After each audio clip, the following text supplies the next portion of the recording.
भाभी भाभी भाभी भाभी मेरा उधार कर भी ना भाभी ना। नमस्कार, प्रणाम, जय मिथिला। समस्त देशवासी एंड मिथिलावासी के मकर संक्रांति एवं तिला संक्रांति के ढेर सारी शुभकामनाएं, बधाई। आज का दिन एगो बड़े यूनिक चीज मिथिला में है और ओहि पर में किछु चर्चा हेबाक चाही।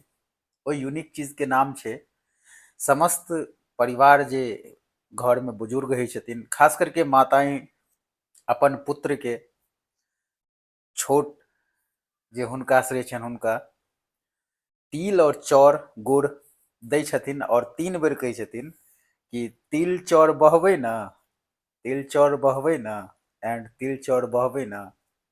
एकर उद्देश्य यह रहै छै कि हमर दायित्व निभेबै ना, हमर जे छै से भार उठेबै ना। बड़े सुंदर चीज छै और मिथिलांचल के तो परंपराएं बड़े अजीब, बड़े सुंदर, बहुत महत्वपूर्ण छै।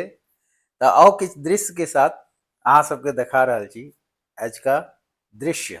आशीर्वाद हाँ हाँ हाँ हाँ हाँ पितियन के आशीर्वाद भाभी भाभी भाभी भाभी आलिया खूब अहाँके अम्बर और दाहुआ खूब सीधी खूब ऐना रोशन करी मोन के। जय हो बाबा जय हो, जय हो। और उधार कर भी ना भाभी ना गोर लाग। और आजका अहाँके जे छै से खाना इएह रहै छै, चूड़ा दही। यहाँ के तिलकुट भऽ गेल और ई चूड़ा के चिल्लौर भऽ गेल और सब्जी से। तऽ एही त्यौहार के आनंद लिया। तब तक ले नमस्कार, प्रणाम, जय मिथिला, राम राम।